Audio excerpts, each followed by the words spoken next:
गुरु प्यारी साध संगत जी, राधा स्वामी जी। संगत जी, हम आपके अपने चैनल गुरु बंदगी में आपका स्वागत करते हैं। संगत जी, हमारी कोशिश है कि जो हमारे पास बेशकीमती पुराने सत्संग हैं, जो खजाना हमारे पास है, वो सत्संगियों तक भी पहुंचाया जाए, उन्हें भी सुनाया जाए। काफ़ी हद तक हम सफल भी हुए हैं, जो संगत ने हमें इतना प्यार दिया है। संगत जी, आज का सत्संग भवानी साहब जी का जपजी साहब के ऊपर चौथी और पंजवीं पौड़ी पर है। संगत जी, आप हमारे चैनल को सब्सक्राइब जरूर कर ले, क्योंकि हम ऐसे ही पुराने बेशकीमती सत्संग और बाबा जी की साखियाँ लेकर आते रहते हैं। संगत जी, आइए अब बड़े प्यार से इस सत्संग को सुनते हैं और लाभ उठाते हैं जी। आज का सत्संग जपजी पौड़ी नंबर 4 और 5, तारीख 25 दिसंबर 1984। साचा साहिब साच नाए, पाख्या पाओ अपार। आखह मंगह देह दे, दात करे दातार। फिर की अगे रखिया,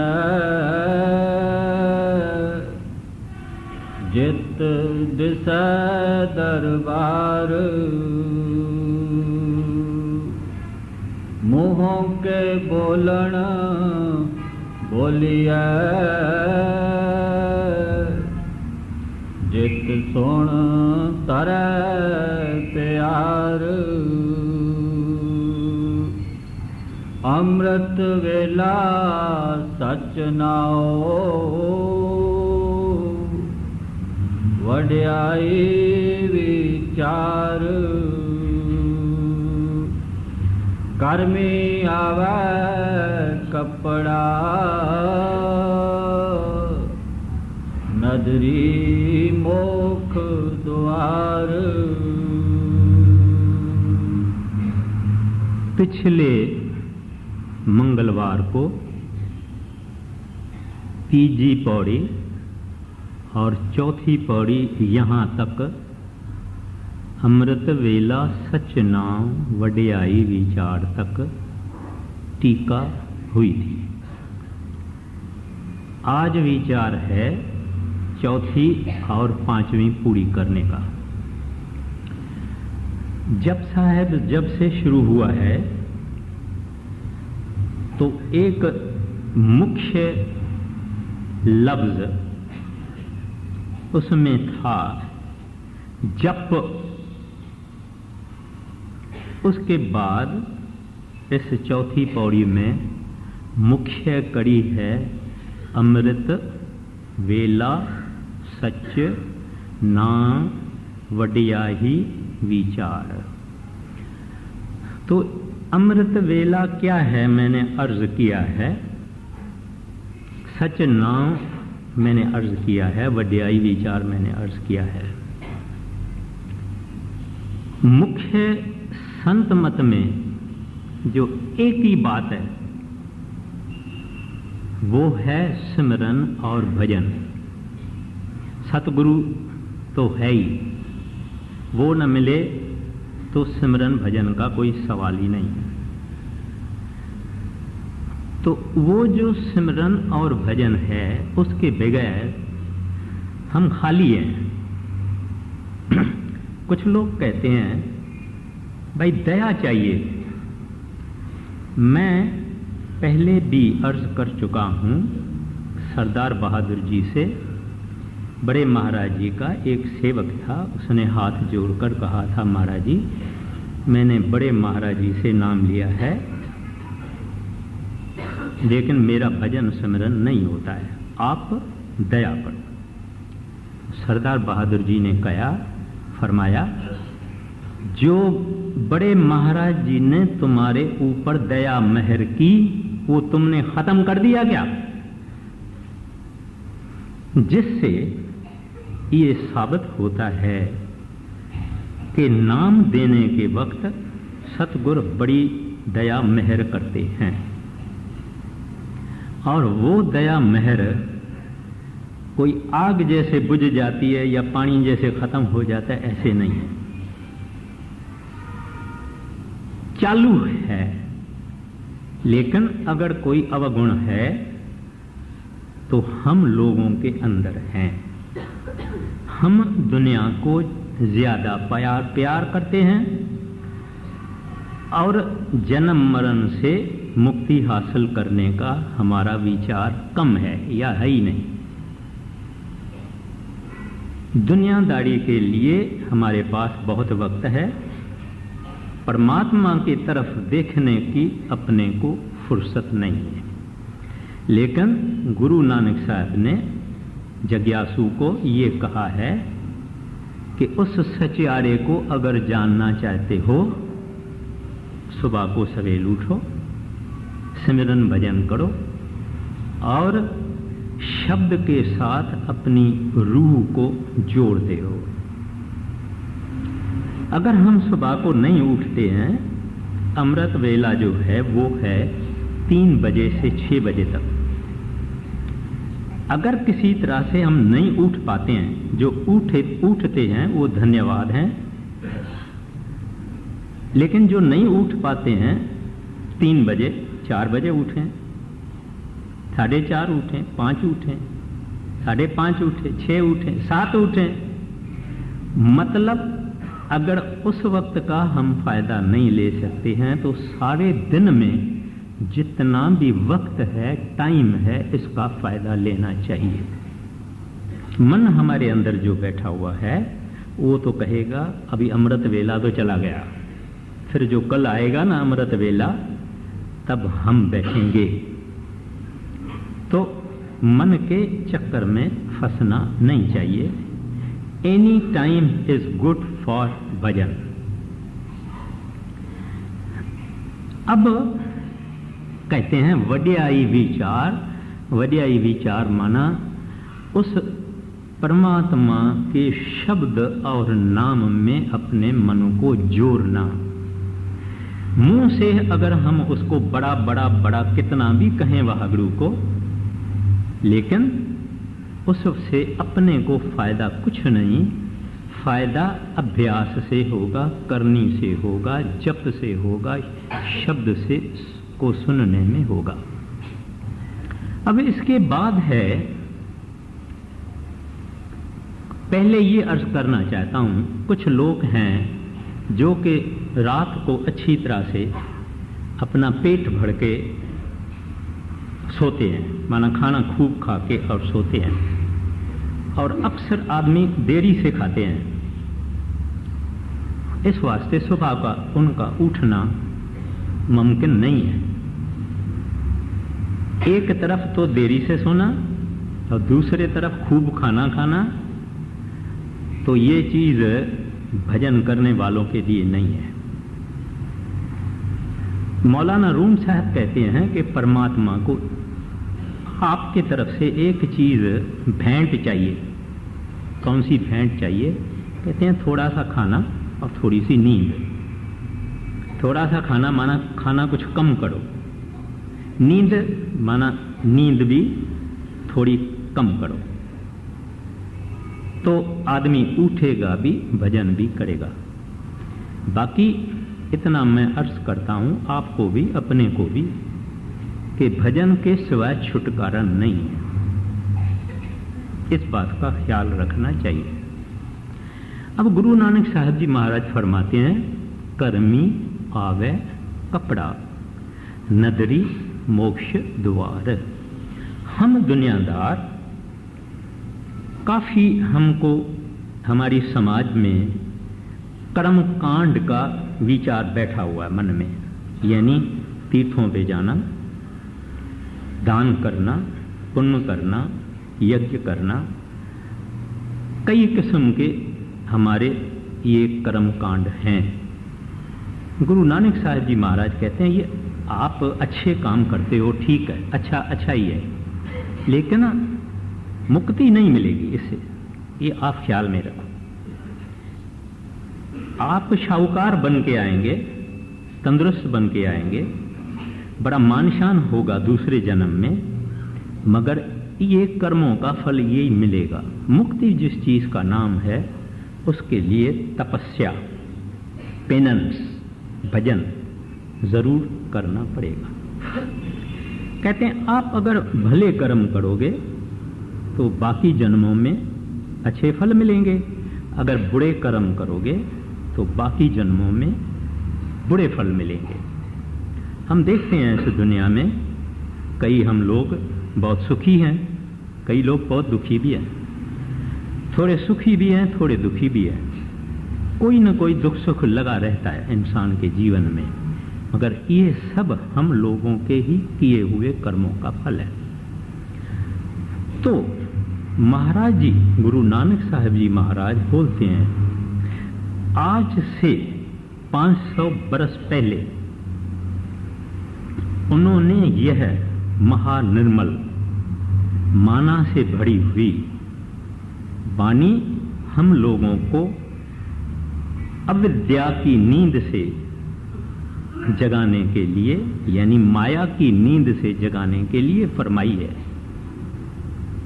तो कहते हैं कितने आप कर्म करो, मना नहीं है, लेकिन मुक्ति इससे नहीं मिलेगी। क्या मिलेगा? कहते हैं कर्मी आवे कपड़ा, कपड़ा यानी शरीर, यानी बॉडीज, जिस्म मिलेगा। बुरे, बहुत बुरे कर्म हैं, नरकों में चले जाएं और कई दुख सुख भोगना पड़ेगा। स्वर्ग तक भी चले जाएंगे। जो स्वर्ग में लोग बैठे हैं वो बहुत भले कर्म उन्होंने किए हैं और बुरे किए ही नहीं है, इस वास्ते स्वर्ग में है। लेकिन स्वर्ग को भी अपनी मयाद है, अपना वक्त है, अपना पीरियड है। जब वो कर्मों का फल खत्म होता है, स्वर्ग वाला भी नीचे चला आता है। और ये कोई जरूरी नहीं है कि स्वर्ग वाला फिर मनुष्य बन के आवे। उसके कर्मों के हिसाब से, उनके जो संचित कर्म हैं उसके हिसाब से वो पता नहीं किस जूनी में चला जाएगा। मनुष्य भी बन सकता है, कुछ और भी बन सकता है।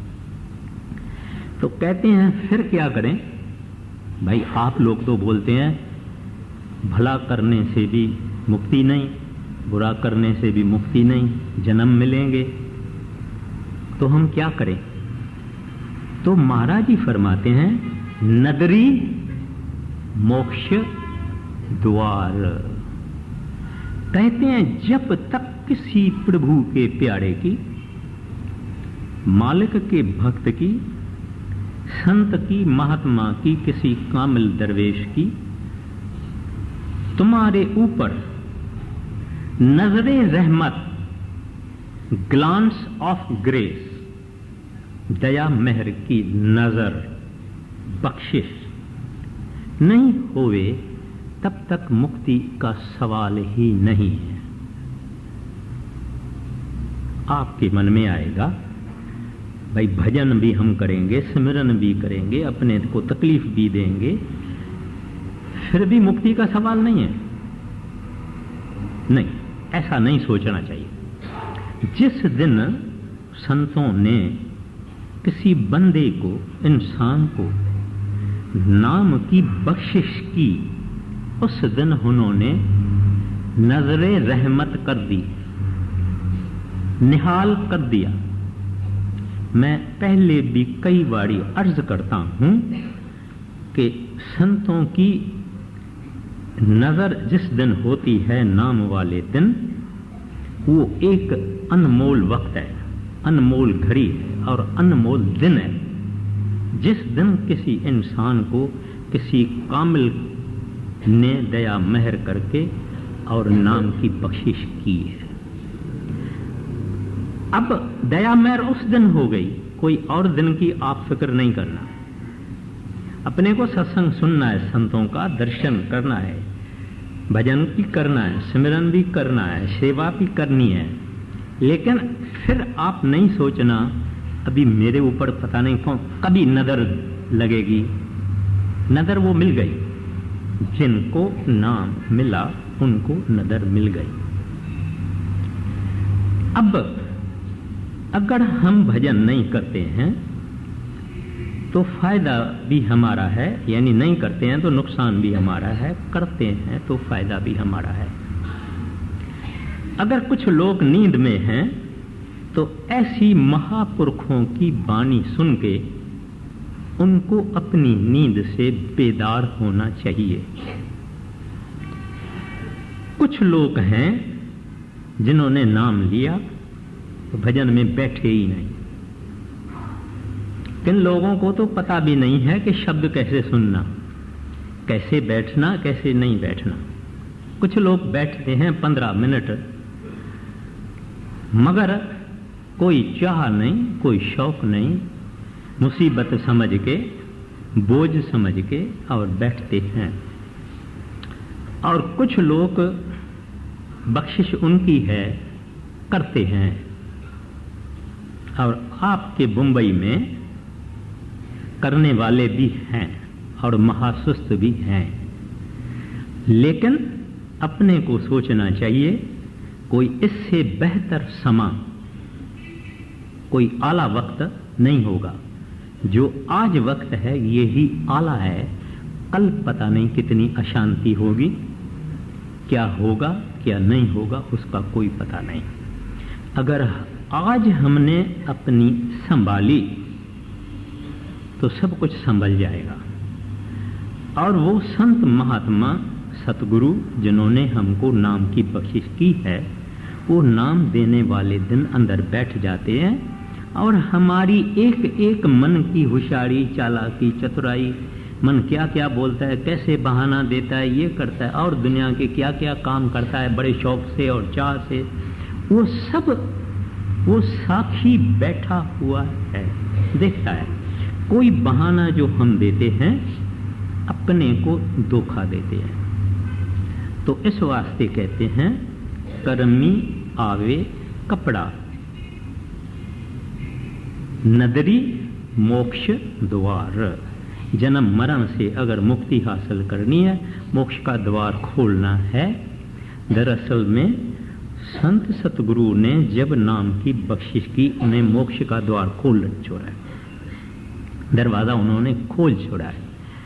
अपने को कदम उठा के उसमें अंदर जाना है। दरवाजा उन्होंने उस दिन खोल दिया। नहीं जाएंगे अपना नुकसान है, जाएंगे अपना फायदा है।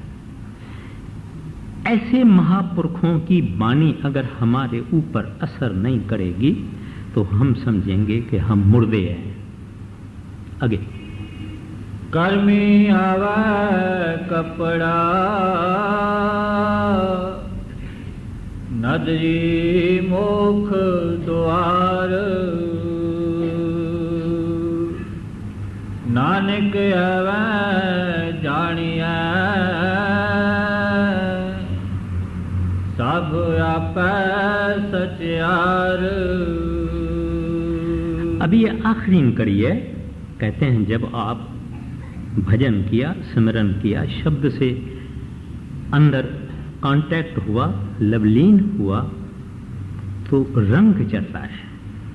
वो रंग दिखाई नहीं देता है, लेकिन वो अंदर ही होता है। आदमी को सुना भी माथे में जाता है, माथे में इसकी आवाज होती है। तो कहते हैं आप उसके साथ जब अपना आप जोड़ देंगे तो अंदर चले जाएंगे। जब अंदर चले गए तो माया का पर्दा, झूठ का पर्दा फट गया, जिसके कारण ही हम जन्म मरण में हैं। वो फट गया, ये अंदर चला गया। कहते हैं अंदर तू जाके जब उस प्रभु की वर्किंग देखोगे, माना कैसे सिलसिला चल रहा है। अभी आप एक फैक्ट्री है बड़ी, कोई चीज बनती है, आप वो चीज लेते भी हैं, इस्तेमाल भी करते हैं, सब कुछ करते हैं, लेकिन जब आप वहां उस फैक्ट्री में जाएंगे, आप देखेंगे, आप बोलेंगे भाई ये तो बहुत बड़ी बात है, आगे तो अपने को पता भी नहीं था कि ये क्या है। ऐसे जब ये अंदर चला जाएगा और उस वाहगुरु को, प्रभु को इन एक्शन देखेगा, माना गॉड इन एक्शन, उसकी सारी कारोबार देखेगा, तो इसने पहली बारी जिंदगी में अपने अंदर के आंखों से साहिब की कारोबार देखी, तो क्या कहेगा? सब तू है, जो करते हैं वो ठीक करते हैं, सब आप ही करते हैं। मां भी गलत है, मेरी भी गलत है, मेरा भी गलत है, हम कुछ हैं ही नहीं। इस वास्ते संत जन हमेशा मां नहीं बोलते, मेरी नहीं बोलते हैं। मौजूदा महाराज जी बोलेंगे महाराज जी ने किया, बड़े महाराज जी बोलेंगे बाबा जी ने किया, बाबा जी बोलेंगे स्वामी जी महाराज ने किया, क्योंकि उन्होंने उस साहिब की कारोबार देखी और उसके हुक्म का हिस्सा हो गए हैं। तो साहिब की मर्जी इनकी मर्जी है, इनकी मर्जी साहिब की मर्जी है। इस वास्ते पलटू साहिब जी महाराज कहते हैं, वह जो करें सो हो या हुक्म में उनके साहिब। तो वो आदमी कहेगा नानक, गुरु नानक साहब जी महाराज फरमाते हैं, नानक एवें जानिए सब आते ही सचयार। सब कुछ वो है। 5वीं पौड़ी। थाप्या ना जाए कीता ना होए, आपे आप निरंजन सोए। अब इस पौड़ी का तात्पर्य यही है। पहले निशान सतलोक, हम बोलते हैं टारगेट, डेस्टिनेशन सतलोक, अपने को वहां जाना है और किसी जगह नहीं जाना है। और इष्ट हमारा सतगुरु, ले जाने वाला सतगुरु। जरिया भजन और सिमरन।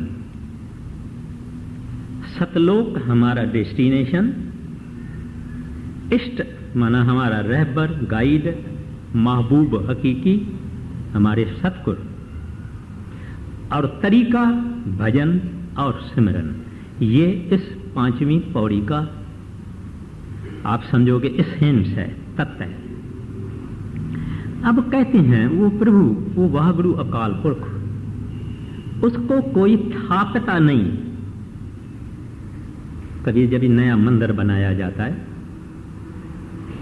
तो जिस जिस देवता का मंदिर है उसकी मूर्ति ले आते हैं, फिर बड़ी पूजा पाठ वगैरह होते हैं, मंत्र वगैरह पढ़े जाते हैं और उस मूर्ति को स्थापन करते हैं। उनका कहना है कि अभी स्थापन हो गई, अभी इसको मथा टेक सकते हैं, अभी ये दुआ करेगी, अभी ये आशीष करेगी, अभी ये करे, आप फल रखो, फूल रखो। कहते हैं परमात्मा के को इस तरह से किसी ने स्थापन नहीं किया है, वो आप पे ही आप हुआ है। He is self made, self dependent, self appointed, self created. उसने अपने सब कुछ वो अपने आप है। कहते हैं निरंजन, निरंजन माना जिसको कोई दाग नहीं हो, कालापन नहीं हो। हम सब, अंजन माना सुरनम, सुरमा, एंटीमनी जिसको कहते हैं। तो कहते हैं उस परमात्मा को कोई दाग नहीं है, कोई कालापन नहीं है। हम सबको माया मारती है, माया गिराती है, माया दाग लगाती है। किसी को काम के कारण कोई दाग लगा हुआ है, किसी को क्रोध के कारण, किसी को लोभ के कारण, किसी को मोह के कारण, किसी को अहंकार के कारण। इन पांचों के कारण कोई न कोई 1, 2, 3 दाग हमको लगे हुए हैं। कौन दाग के बगैर है? एक राम, एक सतगुरु, एक वाहगुरु अकाल पुरख, एक सतगुरु। इनको दाग नहीं है। ये है आदि निरंजन, आदि से ही इनको कोई दाग नहीं। माया इन्होंने पैदा की, इस वास्ते संतों को माया कुछ नहीं कर सकती है। वो कमल की तरह से रहते हैं, बेदाग रहते हैं, हम सब दागी हैं। तो कहते हैं आपे आप निरंजन सो, कहते हैं अपना आप वो खुद है, सब कुछ वो खुद है, संभव है। अपने आप को उन्होंने आप ही पैदा किया, आदि से था, आज है, इसके बाद रहेगा। लेकिन कहते हैं ना उसको कोई स्थापन कर सकता है, इंस्टॉल कर सकता है या विराज के रख सकता है। फिर कहते हैं कीता न होए, ना कोई उसको बना सकता है। अगर संगमरमर वाले ने मूर्ति बनाई तो वो संगमरमर किसने बनाया? वो भी साहिब ने बनाया। अगर चांदी की बनाई, इसने बराबर बनाया, मगर उस चांदी को उस साहिब ने बनाया। तो उसको कोई न बना सकता है, न उसको कोई स्थापन कर सकता है। आगे थाप्या न जाए कीता न होए, आपे आप निरंजन सोए। जिन सेव्या तिन पाया मान, नानक गाविया गुणी निदान। कहते हैं जिन लोगों ने सेवा की, सेवा माना हम आम तरह से समझते हैं पांव दबाना, कपड़े धोना, दांतन ले आना, खाना बना के देना, पहन के देना, खिलाना, नैपकिन देना, पानी पिलाना। ये संतों के डिक्शनरी में ये जो सेवा इस्तेमाल की गई है, इसकी माना है उनके हुक्म और हिदायत और उपदेश के अनुसार भजन और सिमरन करना। बाकी सेवा धन की भी है, शरीर की भी है, बुद्धि की भी है, मन की भी है, लेकिन सबसे आला सेवा सुरत शब्द की है। माना हम अपनी आत्मा को उस नाम से, उस शब्द से जोड़ देवे। बहुत बड़ी बात है, बहुत बड़ी बात है। कहते हैं कि जिन सेव्या तिन पाया मान। अब आदमी परमात्मा को या गुरु को सेवे कब? जब ये दुनिया से अपना मुंह निकाल के इधर करे। हमारा मुंह ही नहीं है परमात्मा की तरफ, यानी हम उधर देखते ही नहीं है। रात को जब सोते हैं तो दिन के सब सपने वगैरह नींद में आते हैं। जब नींद से उठते हैं फिर ये संसार का चक्कर शुरू हो गया। परमात्मा के लिए जगह कहाँ है और वक्त कहाँ है, हाय हाय लगी हुई है। वो काम मेरा बहुत इम्पोर्टेंट है, वो काम मेरा बहुत इम्पोर्टेंट है, मुझे दफ्तर में बराबर टाइम से जाना है, मुझे दुकान में जरूर जाना है, मुझे ये जरूर करना है, पहले पहले वो करना है।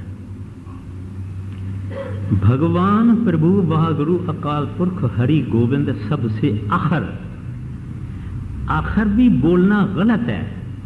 उसके तरफ हमारी पीठ, दुनिया की तरफ हमारा मुंह। अब सेवा कैसे हो गई? सेवा तो ये संत जन करने वाले हैं, उनके पास फकत प्रभु ही प्रभु है। इसी वाणी में आएगा, उसके पास हरि है, गोविंद है, उनके हृदय में और कुछ है ही नहीं। कहते हैं लेकिन जिन्होंने दुनिया को लात मार के, दुनिया को लात मारने का ये मतलब नहीं है कि घर बाल बच्चा छोड़ देना है, दुकानदारी छोड़ देनी है, सब काम छोड़ देना है। नहीं, दुनिया के शौक और चाह और एम्बिशंस, उसको लात मारना। दुनिया में रहना है, रूटीन तरह से सब कुछ करना है, लेकिन अंदर जो निज मन है उस निज मन में फकत हरि को रखना। और ये बोले मुझे वक्त थोड़ा मिल जावे मैं बैठ जाऊं, मुझे जरा वक्त मिल जावे मैं बैठ जाऊं, क्योंकि ऐसे लोगों को स्वाद आ चुका है। जब स्वाद आ चुका है फिर दुनिया उसको कुछ नहीं कर सकती। तो इस वास्ते कहते हैं जिन सेविया तिन पाया मान। यहां भी दुनिया उनको मथा टेकती है। ये संत जन है, ये प्रभु के प्यारे हैं, हरि के भक्त हैं। उनकी पांव की जो मट्टी है इसका दाम कस्तूरी से ज्यादा है। लोग मट्टी उठा उठा के ऐसे लगाते हैं कि हमारी तकदीर अच्छी है, हालांकि संतों की मना है, लेकिन अपने को ये बात सोचना है कि उनको इस दुनिया में भी लोग नमस्कार करते हैं, मत्था टेकते हैं, उनकी शरण में जाते हैं, चरणन में जाते हैं। इस दुनिया में भी उनको मान है और वाह गुरु की दरगाह में और दरबार में और कोर्ट में भी उनको मान मिलता है, क्योंकि करोड़ों जीव हैं। ये हमारी पृथ्वी और जितना कुछ है उनमें कोई कोई ऐसा आदमी है जो भगवान की तरफ देखता है। नहीं तो हमको मालूम है कि हम किसके तरफ देखते हैं, तो वो मेहनत करके कमाई करके वापस वहां जाता है। खुशियां होती है कि हंस आया है। ये जो है हमारा, ये है मैकागढ़, सिंधी में पेकागढ़ बोलते हैं, मैकागढ़ बोलते हैं हिंदुस्तानी में। मैके में लड़की नहीं ठहरती। लड़की को खुशी कहां होती है? पति के पास। कहां? उसके ससुराल में। तो हम मैके में बैठना चाहते हैं। पति के पास जो गुणवंती और पतवंती लड़की होती है वो ही जाना चाहती है। तो हमको इस जगह को समझना चाहिए कि ये मैका है, यहाँ हमें ठहरना नहीं है। हम तो पतिव्रता है, हम तो उस पति के पास जाएंगे जहाँ सुख ही सुख है।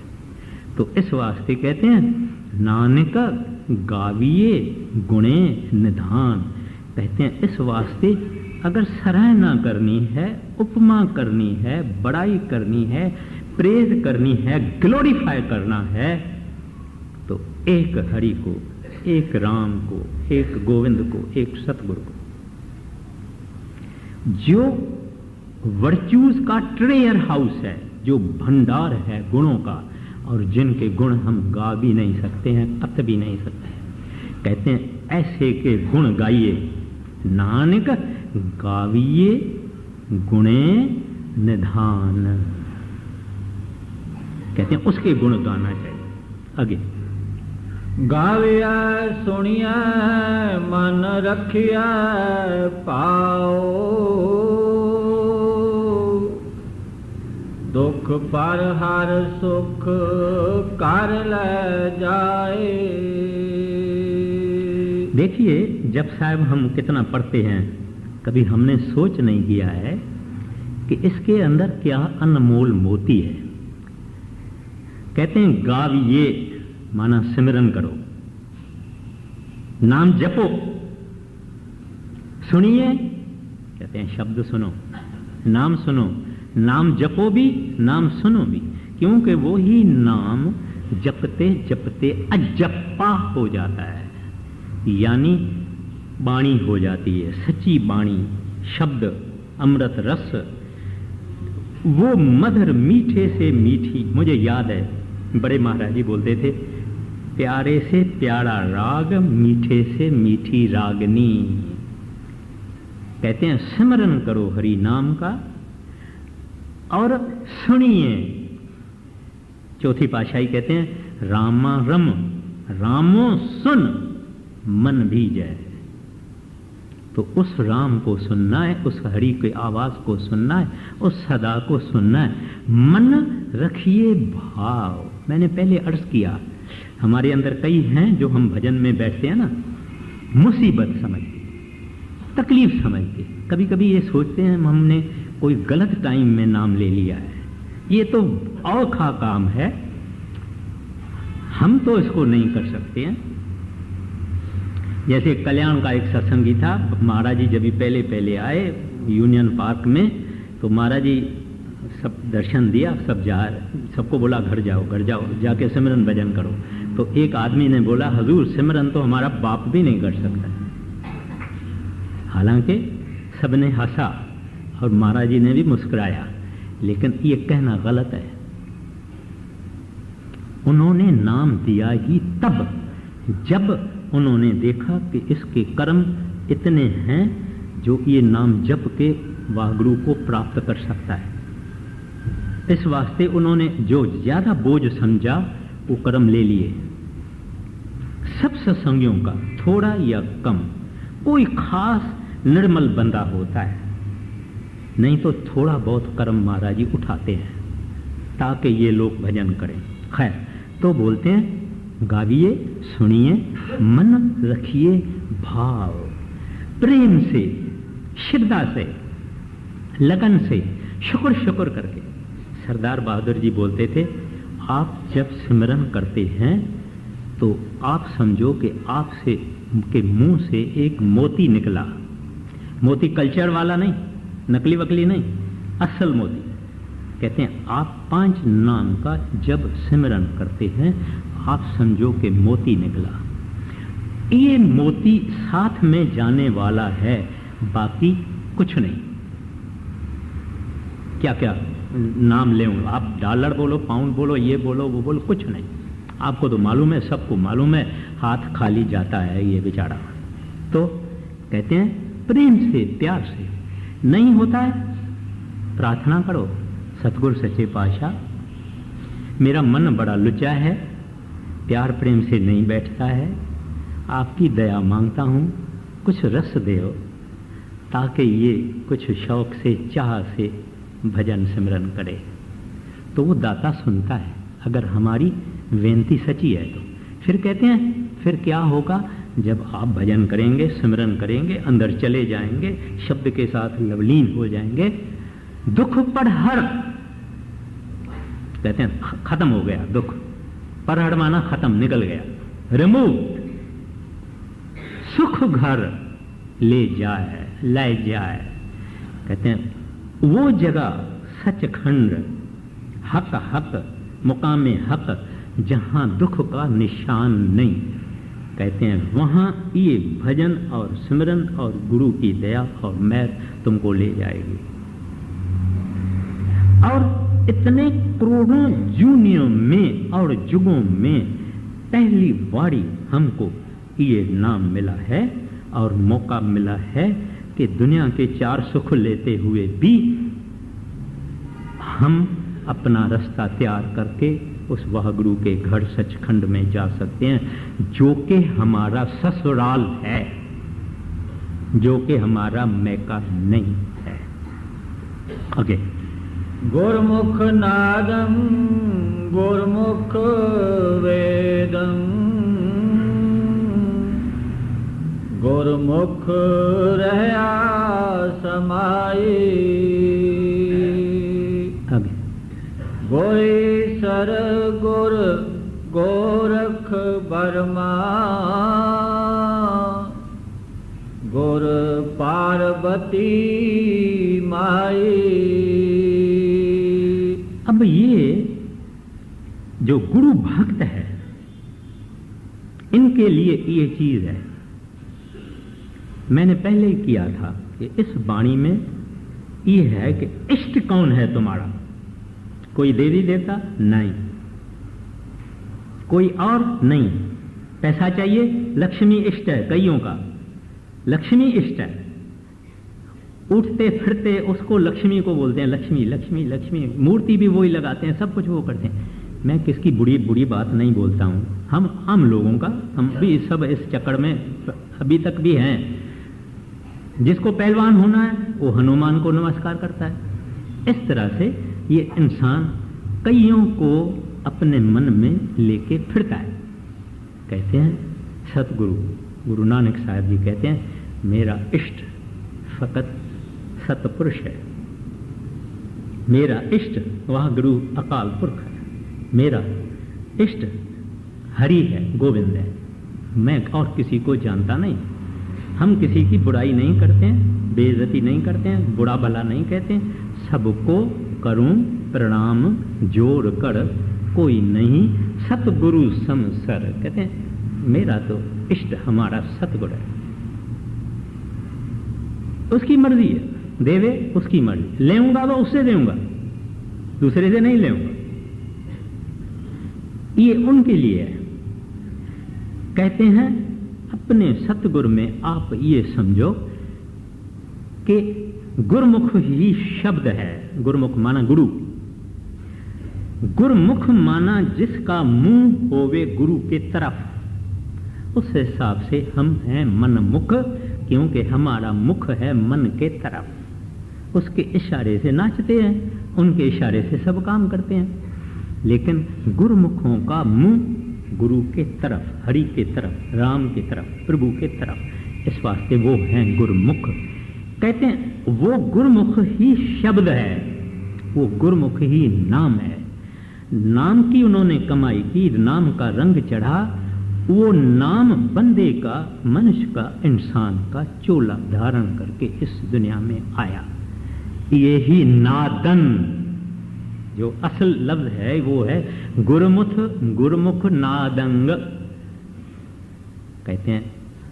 शब्द सतगुरु है। अब ये कहते हैं सब कुछ गुरु में है। ये सेवक अपने सतगुरु को ऐसे समझता है, या ऐसे इसको गुरुमुख को समझना चाहिए। अगर ये गुरुमुख है तो मेरे सतगुरु में सब कुछ आ गए। नाद यानी शब्द। क्योंकि देखिए गुरु नानक साहब जी महाराज जिस जमाने में थे, उस जमाने में बहुत भ्रम थे, बहुत योगी थे, जादू करामत करने वाले थे, रिद्ध और सिद्ध थे। और दुनिया किसको किसको मानती थी, वो अंतर्यामी है, अंदर भी जानते थे, बाहर भी जानते थे। उनको समझाने के लिए, सिखाने के लिए, उनके हृदय में बिठाने के लिए कहते हैं गुरुमुख ही शब्द है। नाद, जिसको नाद बिंद उपनिषद है हिंदुओं का एक, वो भी शब्द ब्रह्म कहते हैं। ब्रह्म तक गए, ऊपर नहीं गए, लेकिन कहते हैं ये जो असल शब्द है सचखंड का, सतलोक का, कहते हैं ये भी गुरुमुख है। फिर कहते हैं गुरुमुख वेदं, कहते हैं वेद भी उसको आ गए, क्योंकि गुरुमुख ज्ञानधारी है, स्पिरिचुअल नॉलेज है। जितने संसार के पुस्तक है और ग्रंथ है, उसका बुनियाद, उसकी फाउंडेशन है वो स्पिरिचुअल नॉलेज, डिवाइन नॉलेज, उसका बुनियाद है। किताबों को संतों ने बनाया है, किताबों ने संतों को नहीं बनाया है। संत चाहे हजारों किताब पैदा कर सकते हैं, लेकिन हमको इन बंधनों से आजाद करना चाहते हैं। तो बोलते हैं वेद भी संतों में ही है, गुरुमुख में ही है। गुरुमुख रहा समाई, कहते हैं गुरुमुख को तू कोई इंसान नहीं समझना, वो रब्बी ज्ञान वाले हैं और रब में समाये हुए हैं, हरि में समाये हुए हैं, हरि का रूप हो गए। मैं नहीं कहता हूं, आप कहते हैं गुरुमुख रहा समाई। ये इतना मिल गए हैं कि अनडिस्टिंग्विशेबल है, वो प्रभु में रम गए हैं। फिर कहते हैं ईश्वर गोरख ब्रह्मा पार्वती सरस्वती माई देवी, कहते हैं सब सतगुरु में आ गए। जैसे सब नदियां आखिर में समंदर में समा जाती है, कहते हैं ऐसे तू समझो। कबीर साहब भी अपने गुरु में समझो। सब संत महात्मा जितने हैं गुजर गए, उनको सबको अपने गुरु में समझो। और ये सब देवी देवताएं भी अपने गुरु में समझो। इसका डिटेल बताना उसमें बहुत टाइम लग जाता है, लेकिन इससे भी गुरु और है। गुरु खुद रब है। आगे ये हो जड़ा आका ना है,